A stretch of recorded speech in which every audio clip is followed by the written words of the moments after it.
L'heure est grave, Gbagbo demande pardon à Ouattara. Écoute ça, Bao. Côte d'Ivoire, le président Alassane Dramane Ouattara et son prédécesseur Laurent Gbagbo auraient échangé par appel téléphonique à la fin du mois de juillet. Il s'agirait d'une première depuis février 2024, alors que leurs échanges ne se faisaient plus que par émissaires interposés. Quelle analyse peut-on faire de ce rapprochement à quelques mois de l'élection présidentielle en Côte d'Ivoire? On parle avec vous, Mamadou Diouf. Bonsoir et bienvenue. Merci. Bonsoir Charlotte. Cela faisait près d'un an et demi qu'ils ne s'étaient pas parlé directement, les deux leaders de la Côte d'Ivoire, Alassane Dramane Ouattara et son prédécesseur Laurent Gbagbo. Tout à fait. Tout le monde sait que la situation est plutôt à la crise actuellement. On n'est plus à la réconciliation où on avait vu les photos au niveau de la présidence en Côte d'Ivoire. On est encore de rentrer dans une situation de crise avec plusieurs éléments, parmi lesquels, bien sûr, le fait que l'ex-président Gbagbo n'a toujours pas encore repris son statut d'électeur, ce qui peut lui permettre d'être candidat, bien qu'il a été investi par son parti. Bon, il y a d'autres éléments dedans, ce n'est pas le seul, mais celui-là me semble être le principal. Il est vrai que dans ces situations de crise, quand on apprend surtout que le président de la République a pris l'initiative d'appeler l'ex-président Gbagbo, on a fait un problème. Bon, c'est ce que une presse africaine a fait en faisant une très grosse affaire. Mais finalement, pour moi, il faut qu'on revienne à ce que j'appellerais de la normale. Un leader d'opposition doit pouvoir à tout moment rencontrer le président de la République, aussi bien sur initiative du président de la République ou sur initiative du leader de l'opposition.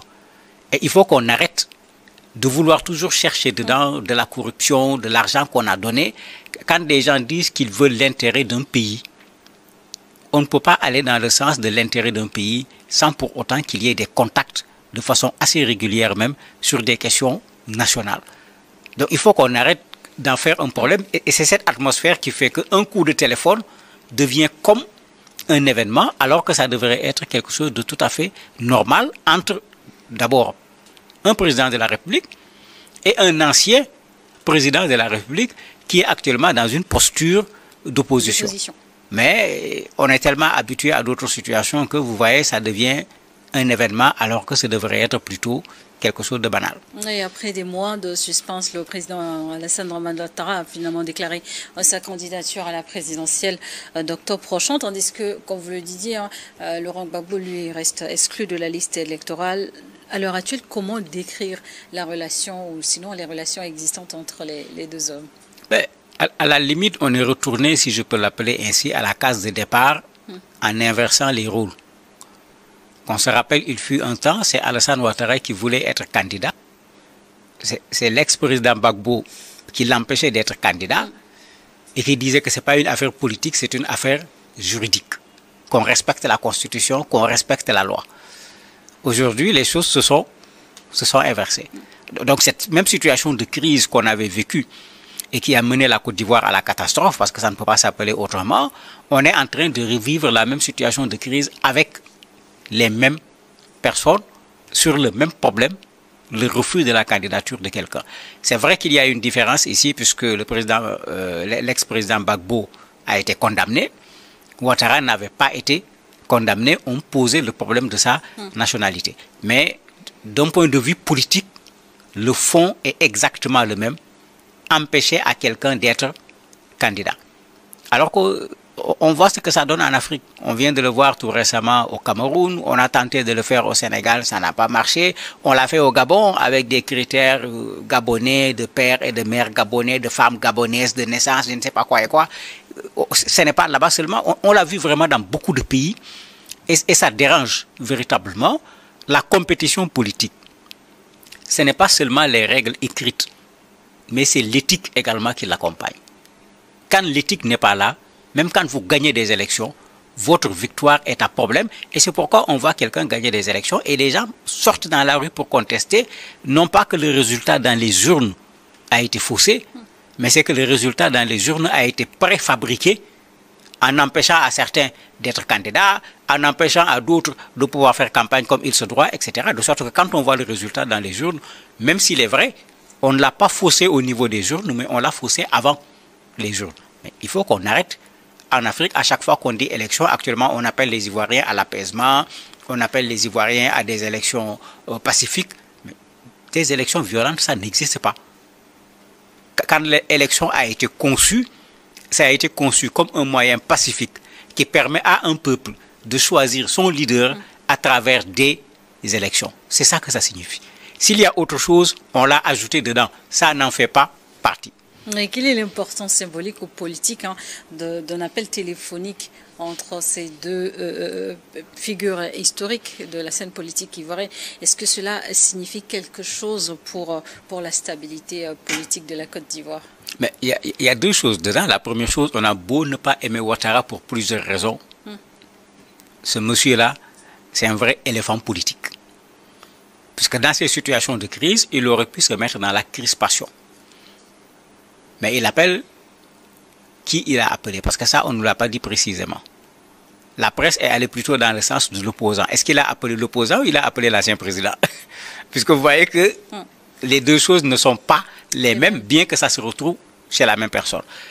Si on en croit ce que les partisans même de Laurent Gbagbo ont dit, parmi lesquels Steve Beko, il dit qu'en fait, l'appel téléphonique avait pour but de l'inviter au défilé le jour de l'indépendance.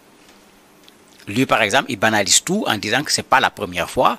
Plusieurs fois, il l'a appelé pour venir assister à ce défilé, mais Laurent Gbagbo a toujours refusé. Ici, il dit que Laurent Gbagbo a refusé de façon polie, en considérant qu'il y a des préalables qui ne sont pas remplis pour qu'il puisse venir s'asseoir à côté du président de la République pour un défilé.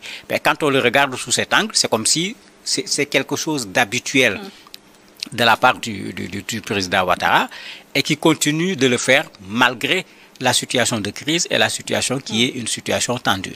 Mais c'est un message également de sa part pour montrer en quelque sorte aux Ivoiriens que vous voyez, même quand ça chauffe, moi je suis ouvert, je suis prêt à inviter l'ancien président pour qu'il vienne participer à une rencontre.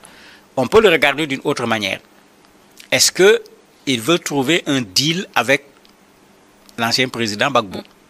Parce que c'est le président de la République, c'est vrai. Mais c'est également le leader du RHDP. De son côté aussi, on peut poser la même question. Qui a appelé au téléphone? C'est le président de la République ou c'est le leader du RHDP qui voit que le pays est en situation de crise et qui peut trouver une fenêtre pour pouvoir sortir de cette situation de crise? Est-ce qu'on peut considérer ces démarches comme un signe de volonté de dialogue, d'apaisement entre les deux hommes? Oui, c'est quand même au moins une volonté d'ouverture. Je ne veux pas utiliser le mot dialogue parce que pour le moment, une bonne partie de ces partisans au niveau du RHDP considèrent que le dialogue politique a déjà eu lieu. Il n'y a pas de raison de faire encore au moment où l'opposition continue de réclamer un dialogue. Tout à fait. Surtout le front de l'opposition PDCI, RDA, PPACI, eux, ils sont catégoriques. Ils veulent un dialogue politique. Et quand ils disent dialogue politique, ils mettent un contenu dedans. C'est-à-dire, même surtout les élections qui viennent, il va falloir revoir un certain nombre dans les procédures, revoir la CENI, la composition, permettre la candidature de ceux qui ont été écartés, etc.